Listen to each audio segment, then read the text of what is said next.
दोस्तों, पिछली वीडियो में हमने बात की थी कि किन चीजों को ना कहना जरूरी है और आप लोगों ने उसे जितना पसंद किया उससे एक बात तो साबित हो गई कि हम सब अपनी जिंदगी में इज्जत और वकार चाहते हैं। लेकिन पता है क्या, सिर्फ ना कहना काफी नहीं है। बाज औकात हमारी अपनी कुछ ऐसी आदतें होती हैं जो हमारी शख्सियत को लोगों की नजर में सस्ता कर देती हैं। हमें लगता है कि हम बहुत आजिज़ी दिखा रहे हैं, सबका भला चाह रहे हैं, लेकिन लाशऊरी तौर पर हम अपनी खुददारी खो रहे होते हैं। इस्लाम हमें आजिज़ी सिखाता है, लेकिन वो हमें अपनी तजलील, सेल्फ ह्यूमिलेशन की इजाजत नहीं देता। मोमिन कवी और बावकार होता है। आज मैं तुम्हारे साथ वो 3 आदतें शेयर करूंगा जो हमें लगती तो आम सी हैं, लेकिन ये हमारी इज्जत को आहिस्ता आहिस्ता खत्म कर देती हैं। अगर तुम चाहते हो कि 2026 तुम्हारी इज्जत और वकार का साल हो तो ये 3 बातें मेरे भाई पल्ले बांध। पहली चीज,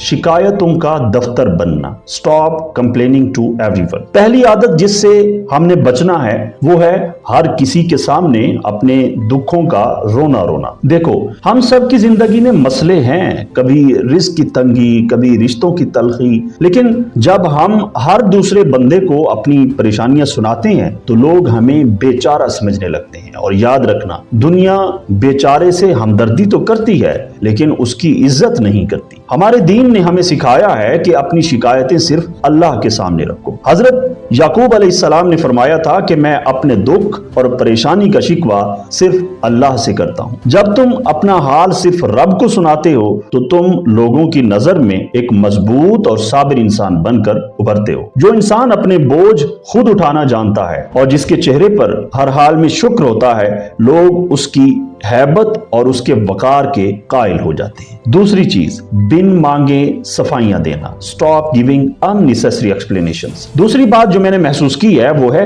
बात बात पर सफाइयां देना। देखो, तुमने कोई फैसला किया, तुम किसी दावत पर नहीं जा सके या तुमने अपनी जिंदगी का कोई रुख बदला, तुम्हें हर किसी को यह साबित करने की जरूरत नहीं है कि तुम सही हो। जब तुम हद से ज्यादा सफाइयां देते हो तो तुम दरअसल दूसरों से अपने ठीक होने की सनद मांग रहे होते हो। याद रखो, तुम्हारी नीयत का हाल अल्लाह जानता है। अगर तुम्हारा ज़मीर मुतमईन है तो फिर लोगों के तबसरों पर इतना परेशान क्यों होना। जो तुम्हारे अपने हैं वो तुम्हें समझ जाएंगे और जो तुम्हें नीचा दिखाना चाहते हैं वो तुम्हारी 1000 सफाइयों के बाद भी तुम्हें गलत ही कहेंगे। खामोशी अख्तियार करना सीखो। तुम्हारा वकार तुम्हारी खामोशी में है, ना कि लंबी लंबी बहसों में, ना कि बात बात पर शिकायतों में, ना कि हर बात पर सफाइयां देने में। तीसरी चीज, हर वक्त की फालतू दस्तयाबी, ओवर अवेलेबिलिटी। तीसरी और आखिरी बात जो शायद थोड़ी कड़वी लगे, हर किसी के लिए हर वक्त मुयस्सर होना। मोमिन का वक्त उसकी मता है। अगर तुम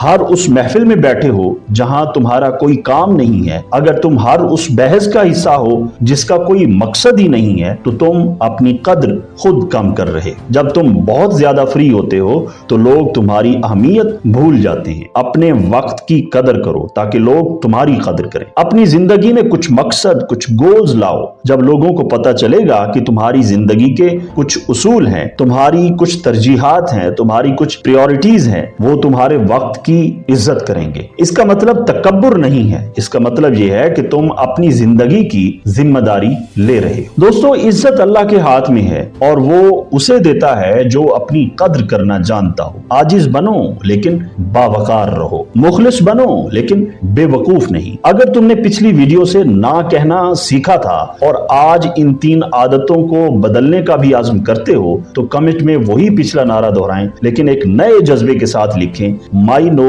is my power and I respect myself. मुझे खुशी होगी कि आप पिछले सबक को भूले नहीं और अब एक कदम मजीद आगे बढ़ रहे हैं। वीडियो अच्छी लगी हो तो अपने किसी करीबी दोस्त के साथ जरूर शेयर करना। अल्लाह हम सब का हामी और नासिर हो। उम्मीद है आपको ये वीडियो पसंद आई होगी और अगर ये वीडियो पसंद आई है तो इसे लाइक करें, कमेंट में अपनी राय का इजहार जरूर करें। तो मिलते हैं अगली वीडियो में, तब तक के लिए खुदा हाफिज।